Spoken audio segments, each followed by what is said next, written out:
Alright, we're back. The heat's running. We're going, and today I'm working on a tripod that won't swivel. 2004 6.0 liter turbo diesel Ferd. I'm doing a power steering pump today. It's not an altogether uncommon thing on these. There is a line that goes in the bottom of it that I recommend replacing at the same time. We'll go into that in a little more detail here in a minute. But just kind of wanted to introduce, tell you what we're going to be doing today.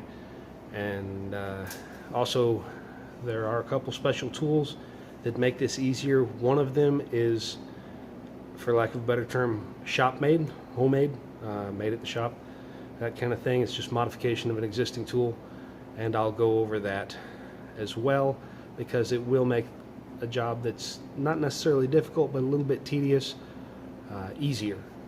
So we'll go from there. Okay, so there is a right angle line. It's got a fitting, it's a right angle at the very bottom of the pump. It's going to come in from the driver's side underneath the pump, and it's going to have a little fitting that spins with some Teflon seals on it. It's kind of a sucker. It really requires a crow's foot. Those of you who don't know what a crow's foot is, a crow's foot is essentially a wrench that's got a 3/8 in it. Now the Napa line has a 19 millimeter or 3/4 inch is acceptable for what you're doing. The part I got from one of the other stores is an 18 millimeter, and the factory line uses an 18 millimeter.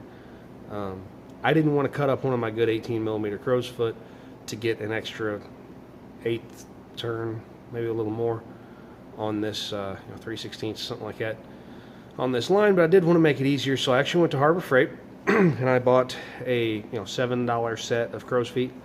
And this is a 17 that I just went in and clearanced it a little bit in here to make it an 18. It's a real tight fit. I tried it several times.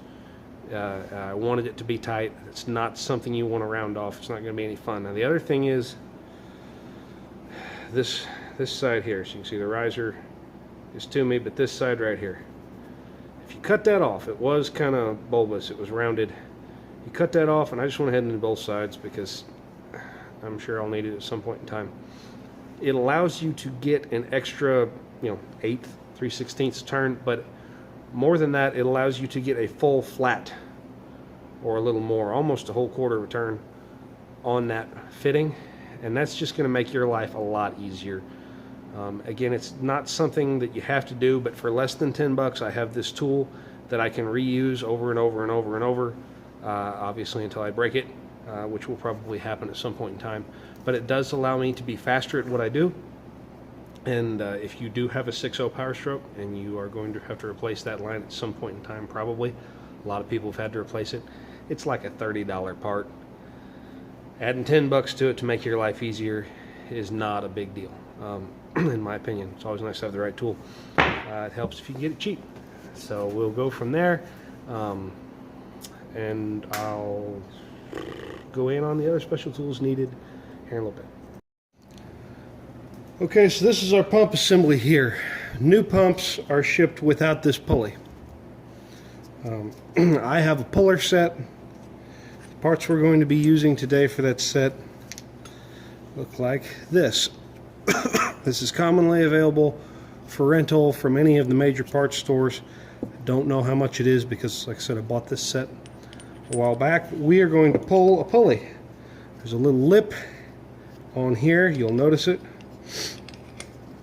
Some pulleys, not this one, but some pulleys require you, or some power steering unit, excuse me, require you to remove the pulley in order to get the pump off, which is oh so much fun.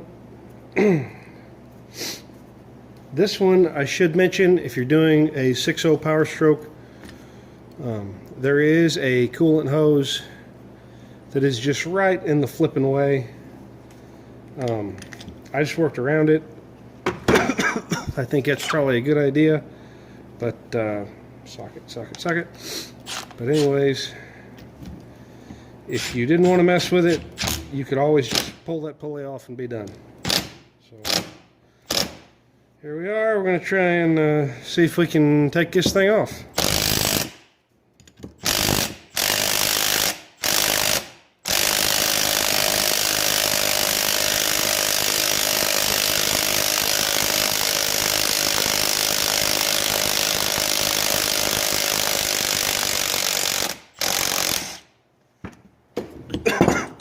Obviously, you don't have to use an impact wrench, but hey, it helps.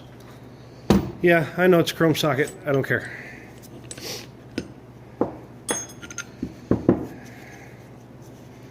Alright, so that's off. Not a horribly complex deal. What I am going to tell you is take this time and check. There's some adapters over here. They're threaded. I don't think that's one it uses, but take this time to go ahead and make sure that you're going to be able to thread into whatever it is. This one looks pretty small. I think it's going to be this one. And then this little plug here on the installer, which is actually over here. This is two kits combined, by the way. It's right there. You'll tighten all that up there, and your pulley will slide on over all this jazz here. No, I'm not actually going to put it on right now. And then this will go on. I usually put these back on by hand. It's just a preference of mine, but I've seen them go on far enough on some applications where they actually rub. So even if I do get it started with an impact or something, I like to put it on there by hand.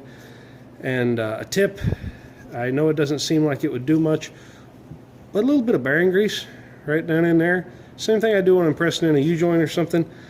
It actually does help. I've monitored over the years when I had access to shop presses with big gauges on them, and you could see how many PSI it took to do something.